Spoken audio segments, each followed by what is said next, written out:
بسم اللہ الرحمن الرحیم نحمده ونصلی علی رسول الکریم اما بعد وقال ربکم ادعونی استجب لکم۔ اللہ تبارک و تعالی نے دعا کرنے کا حکم فرمایا ادعونی، تم مجھے پکارو، تم مجھے آواز دو، میں تمہاری آواز پر لبیک کہوں گا، تم مانگو گے میں عطا کروں گا۔ بہت کثرت سے اس چیز کو بیان کیا گیا ہے۔ اللہ تبارک و تعالی مالک خالق چاہتا ہے میرا بندہ مجھ سے مانگے، میرے سامنے تواضع اختیار کرے، میرے سامنے عاجزی کے ساتھ آئے اور اپنی چیزیں طلب کرے۔ کل بات آئی تھی کہ جب آدمی دعا کرتا ہے اللہ قبول کرتے ہیں، اور دعا کے بھی آداب اور شرائط ہیں۔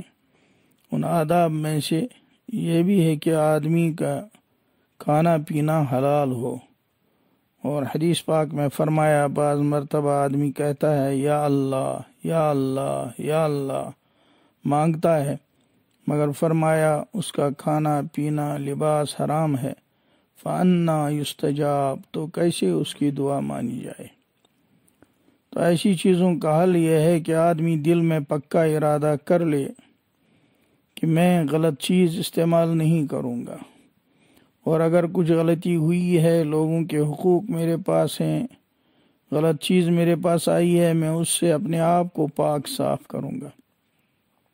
سب سے پہلا قدم اس کا دل کا ارادہ ہے، پکا ارادہ کرنا کہ اس غلطی کو میں درست کروں گا، غلطی کو اپنے پاس نہیں رہنے دوں گا۔ پھر جن کے مالی حقوق ہوتے ہیں ان کو ادا کرنے کا حکم ہے۔ ارادہ کر لے اس بات کا، پھر اللہ راستہ کھولتے ہیں۔ جب آدمی ارادہ کرتا ہے اور کوشش شروع کرتا ہے تو اللہ کاموں کو آسان بناتا ہے۔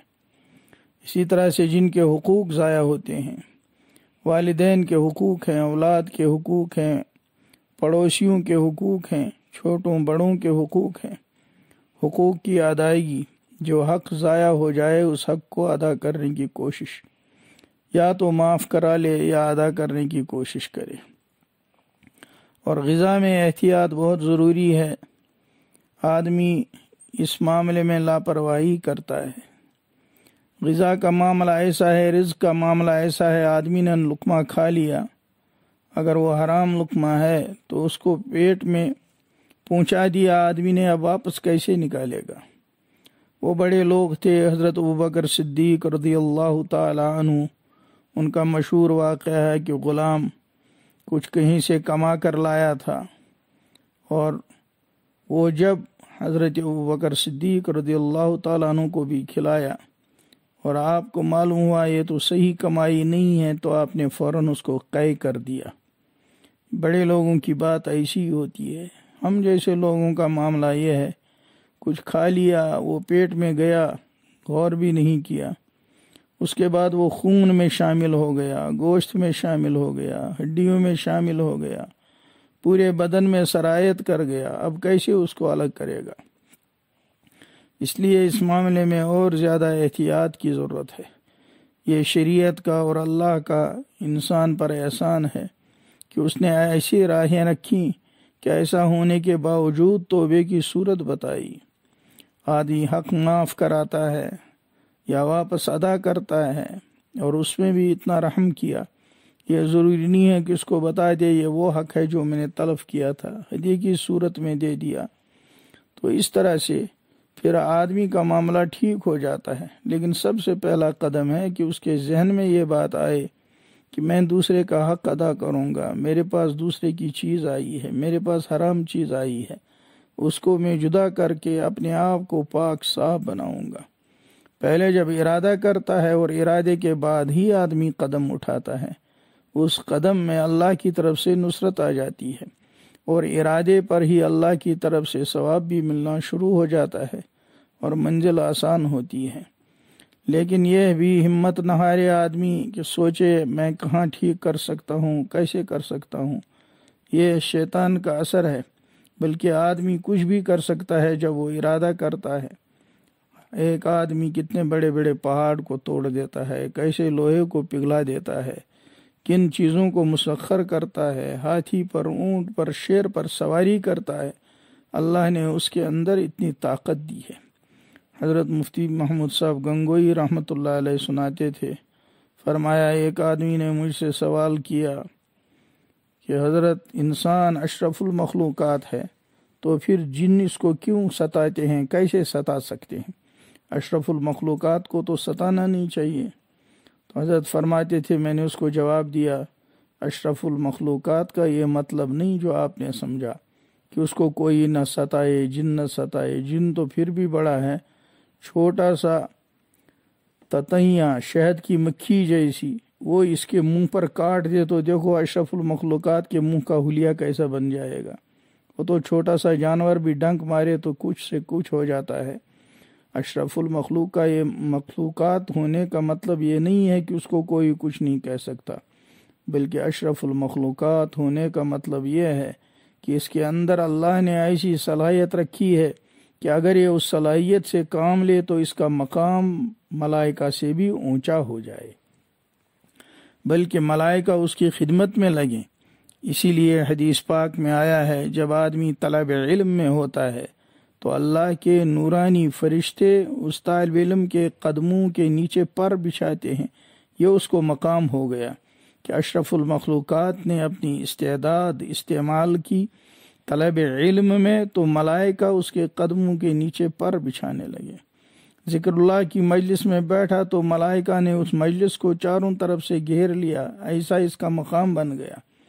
فرمایا یہ ہے اشرف المخلوقات ہونے کا مطلب۔ اسی طرح اللہ نے ہم کو اشرف المخلوقات بنایا ہے، چونکہ انسان ہیں، بشر ہیں، اس لیے غلطی ہو سکتی ہے، تو اس کا سب سے پہلا تدارک یہ ہے کہ آدمی دل میں ارادہ کر لے، میں اپنے حال کو ٹھیک بنا لوں گا۔ دل کے ارادے کے بعد پھر آدمی کوشش کرتا ہے، جیسے نمازوں کی نمازیں قضا ہو گئی پھر ان کو ادا کرنا شروع کرتا ہے، فرائض کی واجبات کی قضا ہے، سنتوں کی قضا نہیں۔ روزے چھوٹ گئے ہیں پھر آہستہ آہستہ ان کو ادا کرنا شروع کر دیتا ہے۔ اسی طرح دوسروں کے حقوق ہیں ان کو ادا کرنا۔ تو ایسی شکل میں آدمی پھر آگے بڑھتا ہے اور اس کی دعاؤں میں قوت پیدا ہوتی رہتی ہے۔ تو جو ہی وہ ارادہ کرے گا اس کے بعد سے ہی حکم بدلنے لگتا ہے۔ اس لیے یہ سوچ کر ہمت نہیں ہارنی چاہیے کہ میرے اوپر تو بہت سے بوجھ ہیں، کیسے ہوگا، بلکہ دل میں پکا ارادہ کر کے اور پھر اللہ سے مانگنا شروع کرنا چاہیے۔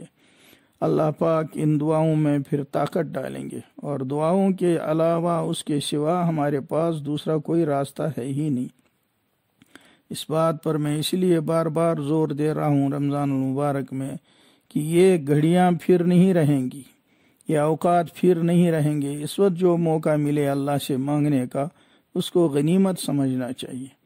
آج ہم لوگوں کے یہاں کشمیر میں 24ویں رات شروع ہو گئی، سعودیہ وغیرہ میں یہ 25ویں رات ہوگی، وہاں کی یہ طاق رات ہے، اور جگہوں میں ابھی یہ 23ویں رات ہے، وہاں بھی طاق رات ہے۔ بہت تیزی سے رخصت ہوتا جا رہا ہے، اس لیے جو ٹائم مل رہا ہے اس ٹائم کی قدر کر کے اللہ سے مانگنے کے معاملے کو اور زیادہ مضبوط کیا جائے اور اس کو بڑھایا جائے، اس کا وقت بڑھایا جائے۔ اور اجتماعی مانگنا الگ ہے، اور تنہائی میں اللہ کے سامنے ٹھنڈی ٹھنڈی آہیں بھرنا، گرم گرم آنسو بہانا اللہ کے سامنے اللہ کو بہت پسند آتا ہے۔ کیا پتہ ہم میں سے کس کا پکارنا اللہ کو پسند آ جائے۔ اللہ تعالیٰ پوری امت پر رحم فرمائے، پوری انسانیت کو ہدایت سے نواز دے، اور ہم لوگوں کے مسائل کو بھی اللہ تعالیٰ حل فرمائے، اور پورے عالم اسلام میں مسلمانوں کو اللہ تعالیٰ قوت عطا فرمائے، اسلام کو سربلندی عطا فرمائے۔ اس لیے دعاؤں کے اہتمام میں کوئی کوتاہی نہیں کرنی چاہیے۔ خصوصاً رات کی تنہائی میں ایک ٹائم الگ سے متعین کریں، 5 منٹ، 10 منٹ، 15 منٹ، جس میں صرف دعا ہی دعا کریں۔ یہ عبادت بھی ہے اور ہماری حاجت بھی ہے۔ اللہ تعالی ہم سب کو اس کی توفیق عطا فرمائے، اور دعاؤں میں ہمیں اللہ اخلاص نصیب فرمائے، یکسوئی عطا فرمائے، اور عجز و زاری کی کیفیت نصیب فرمائے۔ وصلی اللہ تعالی علی خیر خلقہ محمد وعلی آلہ واصحابہ اجمعین برحمتک یا ارحم الراحمین.